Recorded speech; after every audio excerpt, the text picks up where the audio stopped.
جامع الحرم يا ربي المصطفى بلغ مقاصدنا واغفر لنا ما مضى يا واسع الكرم ذهب منك موت البحر في مدد وفوق جوهره في الحسن والقيم يا رب بالمصطفى بلغ مقاصدنا واغفر لنا ما مضى يا واسع الكرم فلا تعود ولا تحصى عجائبها ولا تسام على الإكفان بالسام على أمور الدنيا والدين والصلاة والسلام على أشرف الأنبياء والمرسلين سيدنا حبيبنا شفيعنا ومولانا محمد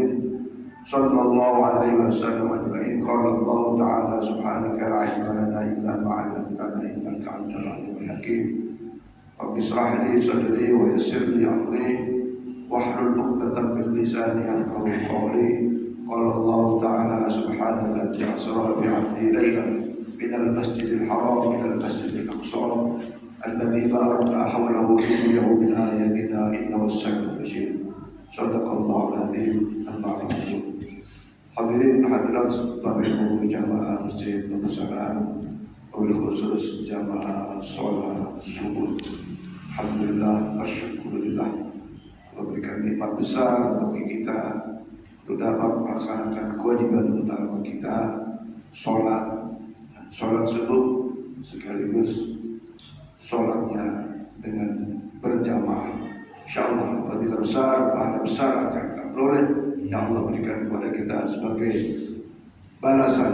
Mudah-mudahan balasan kita adalah mendapatkan balasan surga Allah Subhanahu wa taala dan mendapat syafaat dari Rasulullah Muhammad sallallahu alaihi wasallam di hari kiamat, menghantarkan keluarga kita, rumah tangga kita menjadi rumah tangga yang sakinah, mawaddah, warahmah, panjangkan umurnya dalam keadaan sehat walafiat, dicukupi segala kebutuhan kehidupan kita, dijauhkan dari segala macam penyakit, musibah, bala dan bencana, dan anak-anak kita menjadi anak yang soleh dan solehah, sukses dunianya, insyaallah sukses pula akhiratnya. Amin ya rabbal alamin.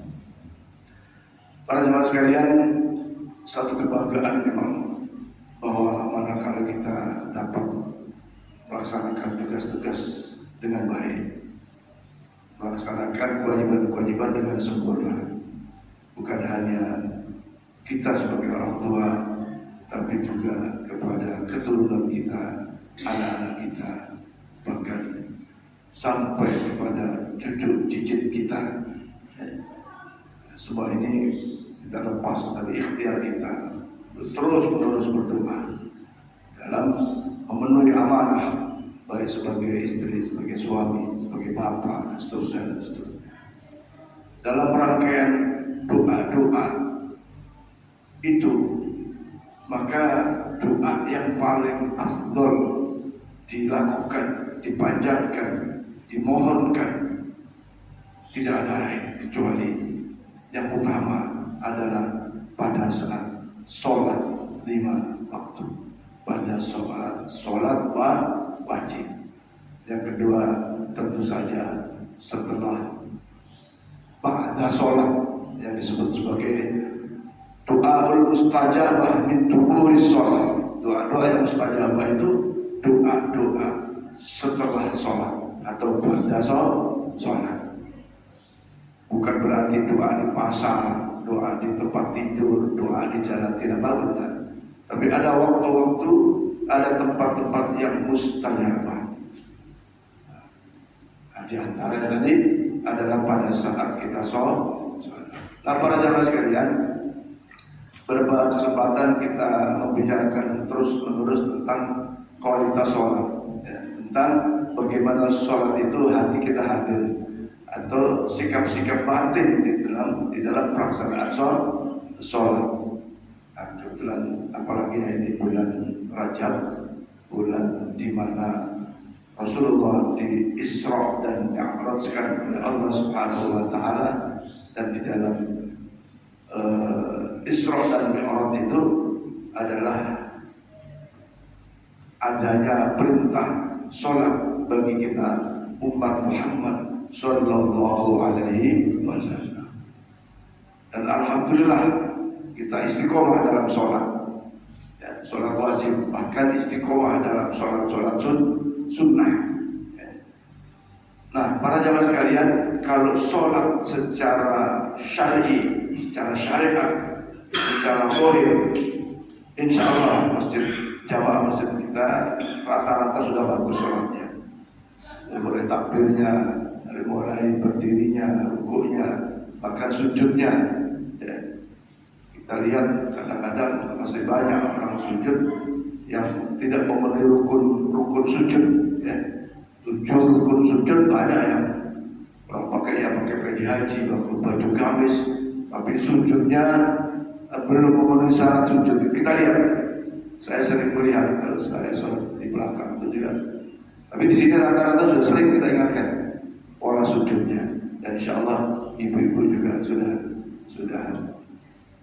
secara syariat, secara zahir, secara jasadiah sudah terbiasa dengan sholat-sholat yang sempurna sesuai dengan hukum-hukum fikih yang dijelaskan oleh para ulama dalam berbagai hadis-hadis. Hanya dalam persoalan sholat dengan hati, sholat dengan batin inilah yang kadang-kadang perlu terus-menerus dilatih, diingatkan supaya kualitas sholat kita benar-benar menjadi sholat yang mi'rajul mu'minin. Ibu pernah dengar kan bagaimana sesungguhnya mi'rajnya orang mukmin itu sholat. As-salatu mi'rajul mu'min, naiknya hubungan antara hamba dengan Allah Subhanahu wa taala yaitu pada saat sholat. Kalau Rasulullah Isra itu perjalanan dunia, ya, minal masjidil harami ilal masjidil aqsa, dari masjidil haram ke masjid Aqsa. Tetapi dari situ kemudian Rasulullah Mi'raj, naik menghadap Allah Subhanahu wa taala, ya, untuk sampai ke Sidratil Muntaha dan bertemu dengan Allah Azza wa Jalla. Nah, persoalan bertemu ini beda-beda nih Bu. Bahwa ada yang bertemu itu terus jangan dibayangkan ketemu seperti saya ketemu dengan Pak Yusukiman, bukan kayak gitu. Allah itu tidak ada wujud yang nggak bisa kita jelaskan. Ya, kita tidak boleh berpikir bagaimana Allah dalam hal zatnya. Kalau sifatnya boleh, sifatnya Rahman, Rahim dan seterusnya, sifatnya Innallaha ala kulli syai'in qadir dan seterusnya. Tapi Allah kayak apa sih? Allah itu di mana sih? Itu tidak bisa, tidak boleh kita. Tafakkaru fil khaliq wa la tatafakkaru. Berpikirlah tentang makhluk ciptaan Allah, jangan berpikir tentang bagaimana Allah. Maka Siti Aisyah mengatakan,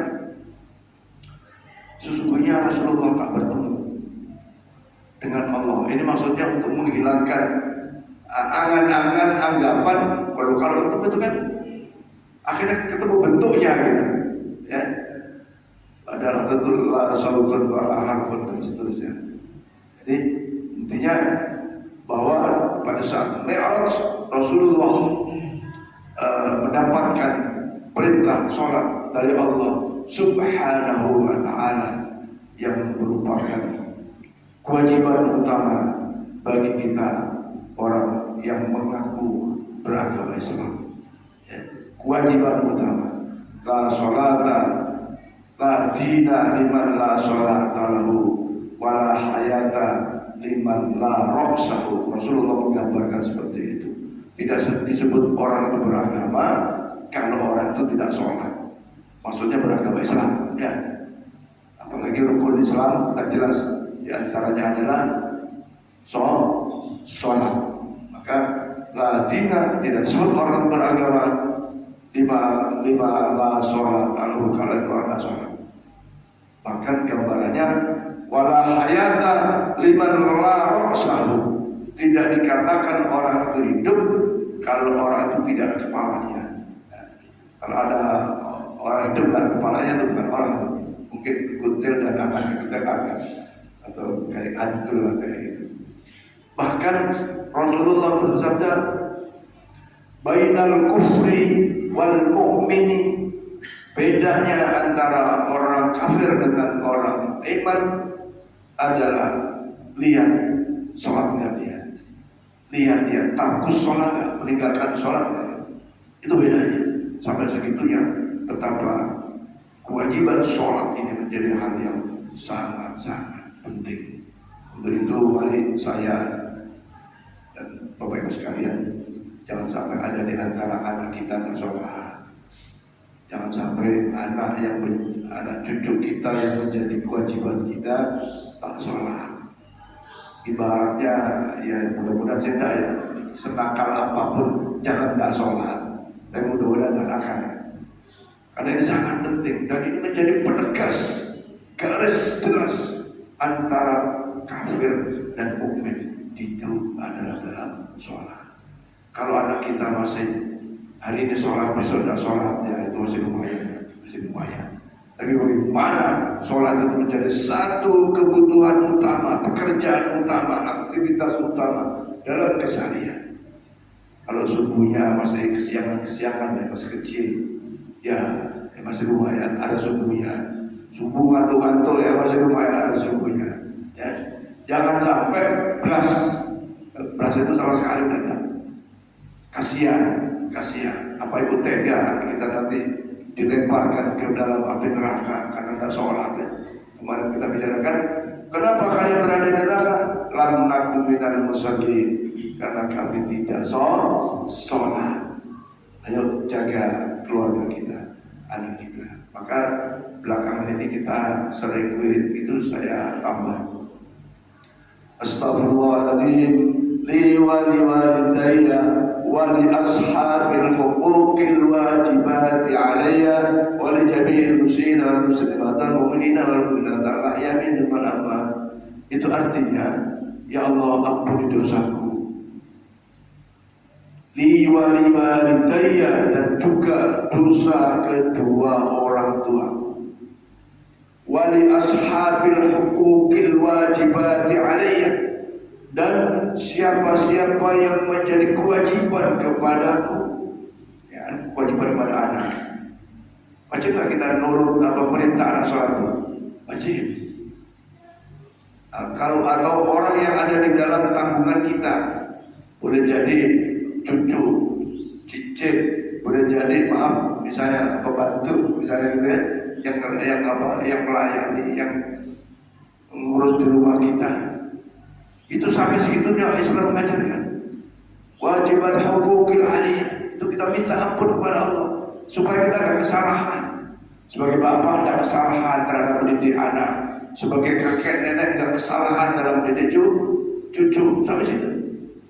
Wali ashabil huquqil wajibati alayya, sebagai majikan misalnya, jangan sampai kesalahan terhadap pembantu kita misalnya. Kemarin pun saya dapat berita dari keluarga dekat saya, Insya Allah. Dari mulai remaja itu pekerjaannya membantu rumah tangga, bantu cuci piring, bantu masak, bantu di mana-mana. Tapi kemarin tanggal 19 itu dia diberangkatkan umroh oleh orang yang pada saat itu bekerja di situ. Di situ bahwa kita ini tak boleh meremehkan siapapun. Kalau di Jakarta orang-orang tertentu itu kan, kalau lebaran pada susah, pada kerepotan, karena pembantunya pulang kampung, merasa betapa besar jasa-jasa mereka. Nah ini pun begitu. Majikannya ini atau orang yang dingenger kalau bahasa Jawa ngenger, itu tersentuh hatinya. Bapak istilahnya suami istri itu pengen umroh, tapi istrinya bilang udah ajak aja dia. Akhirnya sang pembantu ini juga diajak umroh, masya Allah. Dan cerita kesannya luar biasa, senangnya, bahagianya. Ya. Nah, saya bilang kemarin siang itu saya diminta untuk memberi nasihat kepada anak-anak remaja yang mau umroh. Ya, di Paris saya diundang ibunya, Pak Farhan, tolong kasih tahu anak-anak saya. Anak-anak saya ini kan mau saya ajak umroh. Kasih tahu supaya jangan dianggap umroh itu sebagai jalan-jalan. Luar biasa orang tua ini. Anaknya lah 5, semua laki-laki, semuanya diajak umroh, masya Allah. Padahal ada di antara kita yang pengen umroh itu sahur, gak cukup duitnya, udah nabung-nabung belum cukup juga. Ini enteng banget ngajak anaknya umroh. Udah gitu, umrohnya agak lama juga tuh, ya, 14 hari, kan ada yang ada juga 11 hari. Dan begitu loh. Saya bilang, bersyukurlah kalian punya orang tua yang bisa mengajak ibadah, dan mengajak ibadahnya itu umroh gitu kan, umroh. Saya tanya hari-hari sholat kan gitu, ya kadang-kadang gitu. Tapi begitulah itu istilahnya itu, kalau Allah menghendaki, walaupun tidak punya duit umroh juga kok. Maka kita nih sholat kuliah subuh ini ya kan, pahalanya insya Allah udah dapat nih. Pahala haji dan umroh udah dapat. Tapi mudah-mudahan yang belum umroh ya, insya Allah sebelum meninggal umroh dulu. Ya, insya Allah. Saya contohin Pak Buya itu karena nggak gampang tersinggung. Jadi ya insya Allah. Terus Allahumma inna nas'aluka ziyarata kubur Rasulillah sallallahu alaihi wasallam. Ya Allah, beri kesempatan ya Allah bagi saya, bagi kami, bagi jamaah ini untuk bisa ziarah ke makam Rasulullah Muhammad sallallahu alaihi wasallam. Nah kalau sudah ziarah, nggak ada lagi tuh kalau bukan umroh. Nggak ada orang jalan-jalan ke Madinah tanpa umroh, nggak ada. Atau kalau orang ziarah biasanya ya dikaitkan dengan ibadah haji, ya kan? Dikaitkan dengan ibadah haji.